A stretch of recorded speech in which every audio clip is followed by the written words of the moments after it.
Kedua-puluh mulai mencemaskan. Kamu mencemaskanku, Nei? Nei tidak menjawab, ia sibuk terisak. Saat tubuh mereka berhadapan sangat dekat saat ini, saat wajah Dave dengan garis wajah yang begitu tegas dan mendominasi, hanya berjarak tak lebih dari 1 jengkal di depannya, Nei makin tak bisa membendung emosinya. Kalau kamu selamat, mengapa kamu sulit dihubungi? Hah! Erang Nayara makin tak mengerti, mengapa ia sekhawatir ini pada pria yang dibencinya. Nai, aku. Nayara lantas menghapus air mata di wajahnya. Bodoh sekali, ia sampai menumpahkan air mata yang sia-sia seperti ini. Dave kembali mengulurkan lengannya, namun lagi-lagi Nai menampiknya, hingga kedua tangan Dave kini menggantung di udara. Bagus kalau memang tidak mati. Tekan Nai di akhir kalimatnya, lalu berbalik pergi. Namun sebuah genggaman tangan di lengannya, kini menahan langkah Nai, sampai wanita itu refleks membalikkan tubuhnya kembali. Maaf, sudah membuatmu khawatir. Lain kali, aku tidak akan ceroboh. Kamu tidak apa?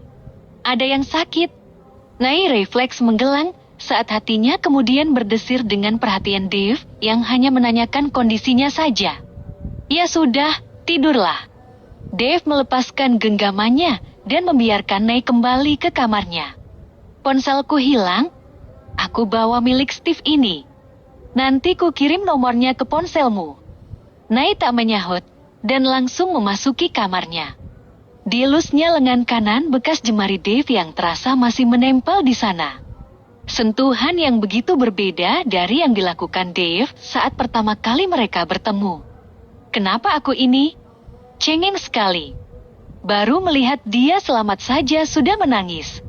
Harusnya kan aku bersyukur dia sudah kena balasan karena sudah jadi manusia yang kejam. Nai memukul kepalanya sendiri karena memikirkan hal yang tidak-tidak. Terlebih ucapan pedas Opa Hardy kemudian menggaung di telinganya. Nai memilih merebahkan dirinya di kasur lalu memejam setelah merasa lega karena Dave pulang dengan selamat. Pagi harinya, Nai yang baru saja mendapat serangan pagi, mulai terbiasa dengan bentuk penyiksaan lain yang harus dialami dan dijalaninya setiap hari. Tak ingin terus mengurung diri, Nai berencana keluar hanya sekedar menghirup oksigen bebas dari balkon. Namun baru saja membuka pintu, ia melihat Dave bersama beberapa pria berbaju hitam, tengah berunding di ruang tamu.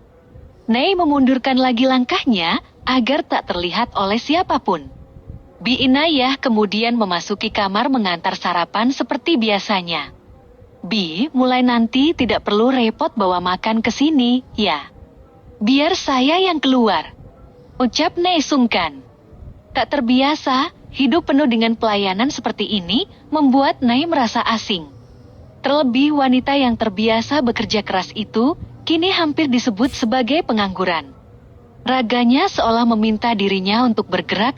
Anda tak ada makhluk hidup bernama janin yang tumbuh di rahimnya. Tidak apa, Nyonya. Saya kan juga perlu memastikan vitamin dan obat yang perlu Nyonya muda minum. Nai menerima nampan itu, lalu meletakkannya sendiri di meja kamar. Tolong ingatkan saya saja, kalau waktunya minum vitamin. Nanti saya yang ke tempat Bi Ina, oke? Bi Ina nampak senangnya sudah tak lagi menutup diri padanya. Oh ya, tamu di depan masih ada. Baru saja pergi, Nyonya. Tuan muda juga sudah masuk kamarnya. Nayara mengangguk, lalu segera melahap sarapan paginya. Semenjak mendengar kabar Dave yang mengalami kecelakaan, entah mengapa nafsu makan Nai mendadak hilang. Pagi ini setelah sarapan dan meminum obat, Nai membawa sendiri piring kotornya keluar dan mencucinya. Loh, Nyonya. Sedang apa? Biar Bibi saja. Aduh, nanti Bibi kena marah tuan muda. Bi Ina langsung menyahut piring dari tangan Nai dan meletakkannya kembali ke bak cuci piring. Kena marah? Apa dia juga kejam sama Bi Ina? Bi Ina jelas menggeleng, lalu membalikkan badan Nai menjauh dari dapur. Nyonya, mau saya kupasin buah? Tidak, terima kasih. Saya ke sana saja. Nay menunjuk ke meja kerja barunya yang belum ia sentuh. Menuju ke sebuah sudut yang menjadi miliknya saat ini, tak peduli Opa Hardy yang membelikan untuknya entah dengan maksud apa. Kini Nay mendudukkan dirinya. Sebuah layar tab baru dibukanya dan langsung menampilkan aplikasi desain yang canggih. Sebuah mesin jahit elektrik keluaran terbaru juga dielus Nay dengan haru. Benda-benda ini dulu menjadi makanan sehari-harinya sewaktu masih kuliah jurusan seni rupa di kota kelahirannya, Jogja.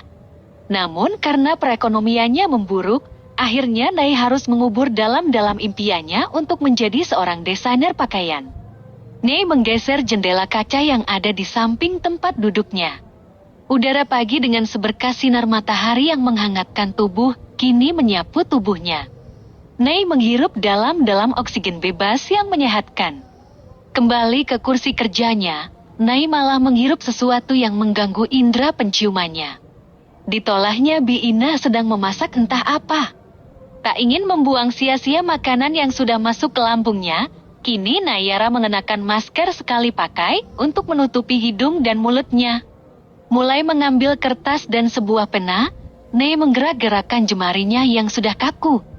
Menggores sembarang bentuk ke kertas putih itu, Nay menyingkirkan sementara layar tab ke samping.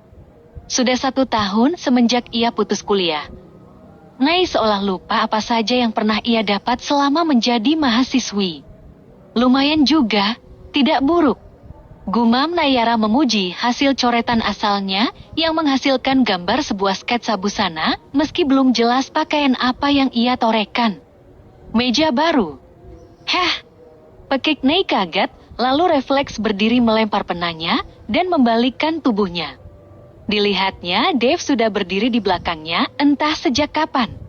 Pemandangan pertama saat Nay berbalik menghadapnya jelas pada masker yang menutupi sebagian wajahnya. Mengapa memakai itu? Dave sudah akan membuka tali pengait masker saat Nay kemudian refleks memundurkan kepalanya. Aku mual. Oh, maaf. Dave mengangguk paham, lalu kembali menyisir satu set meja dengan banyak perlengkapan di atasnya. Meja ini, kamu yang beli. Opa yang berikan. Aku mana mampu. Jawab Nay setengah ketus di akhir kalimatnya. Nay. Sebenarnya ada hal yang ingin aku bicarakan. Tapi, kamu sibuk saja dulu. Aku juga masih ada perlu. Belum bergerak dari posisinya yang menjaga jarak dengan suaminya, Nay lantas melirik pergerakan Dave yang mengambil sesuatu dari dalam kantongnya. Ini. Dave meletakkan sebuah kartu berwarna hitam pekat berlogo bulatan kecil di ujungnya. Pakai saja sesukamu. Buatlah dirimu sibuk seperti ini, supaya tidak mengurung diri saja di kamar. Aku tidak perlu apapun. Balas Nay tetap ketus. Ia sadar sudah tidak tahu diri dengan bicara kasar pada pria itu, meski apa yang ia nikmati saat ini juga bukan miliknya. Anggap ini bentuk kewajibanku sebagai suami. Zleb. Suami. Batin Nayara meracau. Benarkan mereka saat ini sebagai suami istri? Bukankah Dave hanya menganggapnya istri di atas kertas, tapi mengapa harus repot memberinya uang dalam jumlah yang tak terhingga seperti ini? Dave makin mendekatkan kartu itu pada Nay yang belum menyentuhnya. Pria itu lantas pergi dan membiarkan Nay melanjutkan kesibukannya. Sudah berhenti menangisnya. Dari kemarin, kamu menangis terus. Anakku, nasibnya saja belum jelas sampai sekarang. Dan kamu memintaku untuk diam saja. Terbuat dari apa hatimu? Seraya terisak dengan wajah sembab, Ilyana mengutuk suaminya yang tak goyah sedikit pun mendengar kabar pesawat jet pribadi milik Dave jatuh dan belum diketahui nasib awak penumpangnya. Kalau begitu, aku pergi ke perusahaan asuransi. Aku mau tanya, bagaimana bisa klaim asuransi milik Dave? Pasti dia mencantumkan namamu sebagai ibunya ke daftar penerima manfaatnya. Abraham, kamu itu manusia apa iblis? Bentak Ilyana pada pria yang sudah bersamanya selama 20 tahun itu. Ilyana, istriku yang lugu dan polos. Kamu pikir saja, sejak kapan ada peristiwa kecelakaan pesawat yang penumpangnya bisa melenggang selamat? Kalau begitu, kamu banyak berdoa saja. Mungkin takdir Dave hanya sampai di sini saja. Abraham segera pergi dengan sudut bibir yang tersungging puas. Dihubunginya seorang pengacara yang sudah melakukan janji bertemu dengannya sore ini. Halo, bagaimana? Wajah pria 53 tahun itu nampak menyeringai tak jelas. Apa? Dialihkan. Bukan atas nama Davka Digdaya? Bagaimana bisa? Davka itu cucu satu-satunya. Memangnya bisa dialihkan ke orang lain begitu saja? Abraham hampir saja membanting ponselnya kesal. Brengsek! Tua bangka sialan! Bisa-bisanya dia bergerak cepat. Dialihkan kemana semua hartanya sekarang? Pria itu mengatur napasnya yang tiba-tiba tersengal. Papa sudah tidak bisa digoyah. Aku harus mencari cara. Abraham mengangguk dengan pikiran yang coba ia putar. Mama, ya. Aku harus beralih ke Mama. Abraham kemudian keluar dari rumahnya dengan mengendarai sendiri mobilnya. Keluar dari gerbang rumah mewah yang ditinggalinya bersama Eliana sejak lama itu, Abraham memacukan kendaraannya dengan sedikit kelegaan dalam hatinya.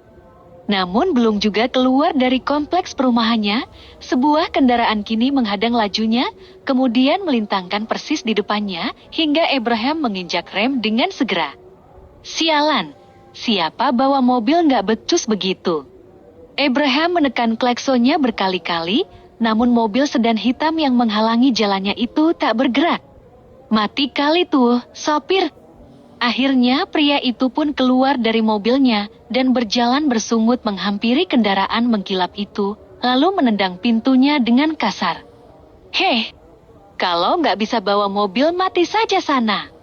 Dengan berkacak pinggang, Abraham menunjukkan arogansinya saat ini. Penghuni mobil itu belum bereaksi sampai Abraham kini menggebrak kaca sampingnya. Hingga beberapa saat kemudian kaca itu terbuka dan menampilkan siapa sosok di dalamnya.